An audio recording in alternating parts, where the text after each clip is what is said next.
Clinton machine at all. Like, I really don't see it. I'm actually surprised that she's leading Sanders this much. I'm really surprised by that. But it's only because it's been stolen. It's already been set. It's just like... So it discouraged the kiddies that were voting for Sanders. They saw that all these superdelegates were going to her, even though he was winning the key states and had a good pledge delegate count. She was getting all the pledge delegates. It probably turned off all the kiddies, all the youngsters that were voting for Sanders. And so they just fell off the wayside. Well, it's just kind of like the thing in Utah. You know what the Sanders campaign reminds me of? It reminds me of Rudy Giuliani when he ran. Because when he ran, the media said, this is your front runner, this is your guy, he's taken the whole country by storm, and he's going to be the nominee, and he's leading, and he's the front runner, and he's just doing awesome, he's America's. And then the first primary came. He got trounced. Then he said, oh, I'm going to skip New Hampshire and go to whatever, and all of a sudden, I'm going to South Carolina. All of a sudden, he was losing everything, and he was losing by a lot. He wasn't coming in second. Right. He was coming in like fourth, third. He was doing terrible, and all of a sudden, he just went away. Bernie Sanders, he's leading in all the polls. He actually has given Hillary a run for her money. The media was all over it. People started getting behind him, and blah, blah, blah. And all of a sudden, a couple primaries go by, and it's like, looks like Clinton might be winning this.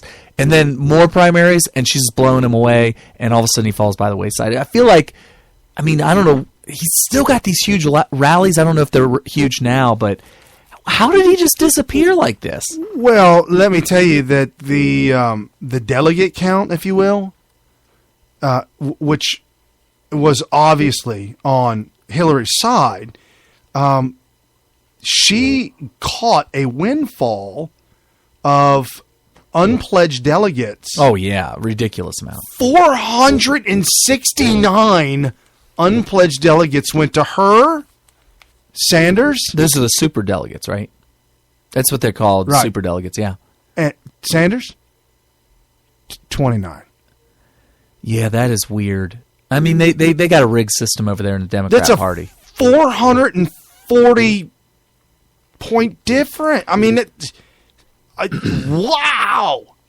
How do you... Okay, so out the gate, you and I were going to run a quarter mile. Out the gate, when they say go, you've got to count to 40 before you go, but I can go right away. Okay, you got to wait. You got to wait. Right, you got to hold on. I mean, they got a two-horse race here. Well, they do that in drag racing.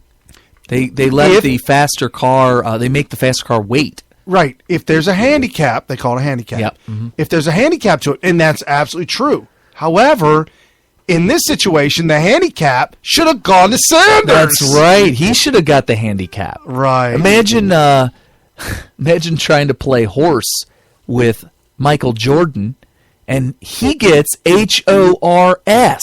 Right. And right. You got to get... Oh, that's bad. So here's what's happened this week. Idaho, 17 to Sanders, 5 to Clinton. Utah, 26 to Sanders, 6 to Clinton. Alaska, 9 to Sanders. And then Washington State, 18 to Sanders, 5 to Clinton. The current delegate count without the superdelegates, without that, current count, 1,228. For who? Clinton. Okay, 1,228. Sanders, 947. 947. Then he's with them. 950. Seems like striking 1050, distance. 1150. He's closer to her than Cruz is to Trump. Wow. Okay. Okay, put the superdelegates in. I'm going to use round numbers. 1,700 to Clinton. Okay.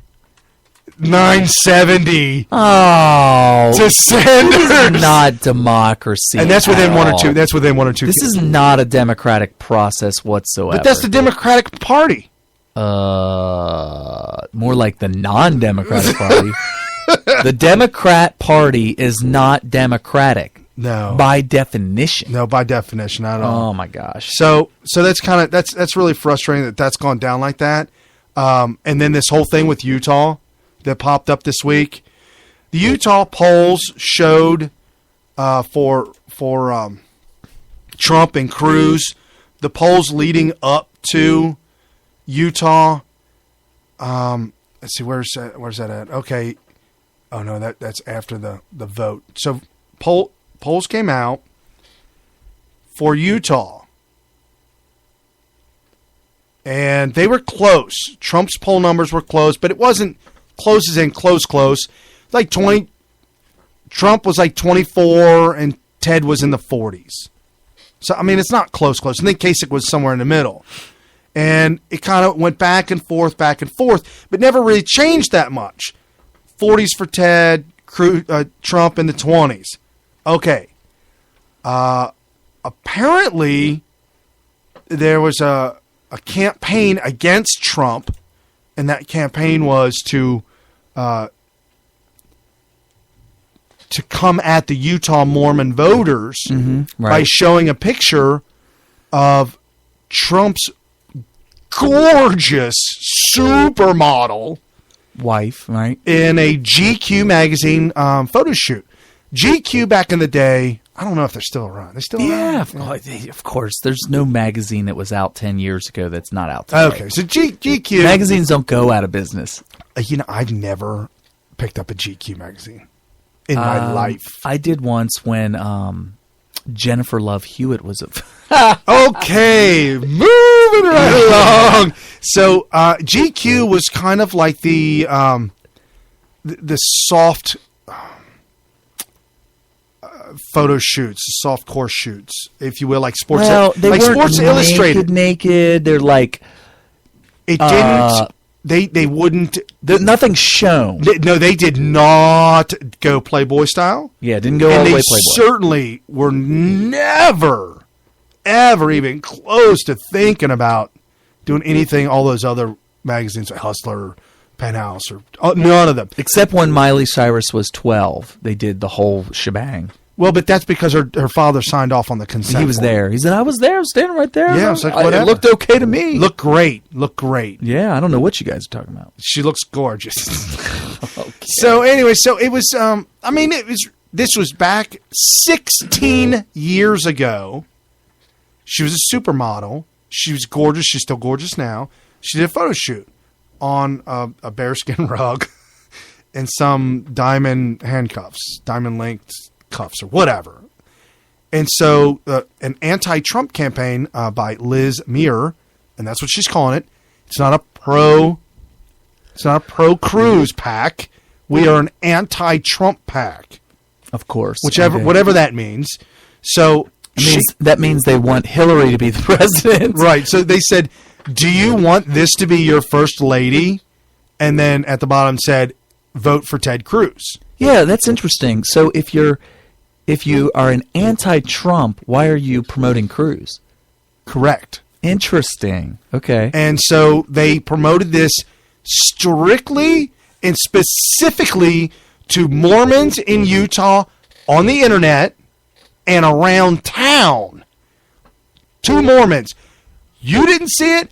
I didn't see it. I'm in Cincinnati and I'm not a Mormon. So we never would have seen it. We only see it after it comes out that this ad has been playing for 2 months in Utah. Okay. And Ted Cruz doesn't denounce it. He doesn't say that that's in poor taste. Well, when they finally attacked him on it, he said, "This is a pack that I'm not allowed to talk to, and so I had no idea they were doing it." And he did condemn it eventually. Was that before or after Trump threatened to spill the beans on his wife? That's another thing. There's a difference between attacking a wife and threatening to attack a wife. Sure. And I believe that, number one, they should be off limits anyway. But number two, that if your wife gets attacked in a campaign, that you're probably within your rights to threaten to do in kind. Absolutely. But meanwhile, Cruz supporters are calling his threat to attack Heidi a attack on Heidi. And I'm just like, dude, this is not even, you're not even being intellectually honest anymore. You're not saying what's happening. And they're letting emotions get ahead of themselves. No, absolutely, 100%. So somebody threw this meme out there that said, I didn't run the Molina ad, Ted Cruz 2016. It's got a picture of Cruz's head on what looks like, might be like a Jim Carrey. No, I know exactly what it is. Who's that? That looks like Dennis Quaid from from Vegas Vacation. He's got the giant brown butterfly collar with it unbuttoned down halfway down his chest. Huge gold Is there cross. Gold? Giant. Maybe it's not him, because remember, Dennis Quaid's character in the Vacation movies was always dirt poor. Yeah, no. This is like one of those 70s Playboy gigolo. Gigolo. It still looks like something Dennis Quaid would award. Right. And it says, fact, Liz Marr deeply connected with Mitt Romney and Carly Fiorina. Oh, the one that is always standing next to Cruz endorsing him. And Cruz's PAC also donated $500,000 to Carly's campaign at one time, which is kind of weird. I don't get what that's all about. Okay.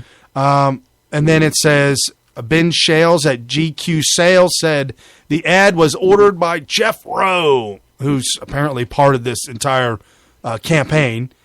And the thing that I found quite interesting between Liz and Ted, they have two things in common. One, they're both American citizens now. Okay. And two, they're both originally Canadian citizens. Okay. Is that why you think it might be a Jim Carrey? Since he's also Canadian? He's also Canadian. What is this Canadian invasion? I don't know. But we got a Canadian invasion. People need to realize that Canadian citizens cannot be president of the United States. No. So my wife asked me, she's like, well, what does Ted Cruz's wife look like? Does she look good? My wife asked me that. Mm-hmm. And I mean, if you find a flattering picture of her, she's not bad looking. I told her, I can't tell you what I told her. You're leaving everybody hanging. I told her that she would be at least like a 5 or a 6. And she's like, on a scale of 1 to 10, I said, no, 5 or 6 beers. Oh, no. 5 or 6 before I would talk to her. Oh, 5 or 6 beers. Wow. She's a 10. She's a 10. So that woman's a case. Oh, they're not a 12-pack, a 24-pack. Depends on your tolerance. Yeah, right. You know, for me, it's like 4. We're professionals here. It's 4 and 5. Wow. So Trump, ironically, the next day, apparently he's listening in on my conversations. He took a picture of Cruz's wife. A very unflattering picture of her kind of grimacing. It is not hard to find those of her. There are tons of pictures of her standing next to Ted during speeches that he gives. And she looks like she's constipated or something. Either that or she's got one hell of a toothache. Oh, really? It looks like she's in so much anguish. Well, she's married to Ted Cruz. Yeah, that would be tough. He's Canadian. If there's people listening there, they're hating Cruz us. They are hating us. We love Ted Cruz. Right. I just don't like the Goldman Sachs money.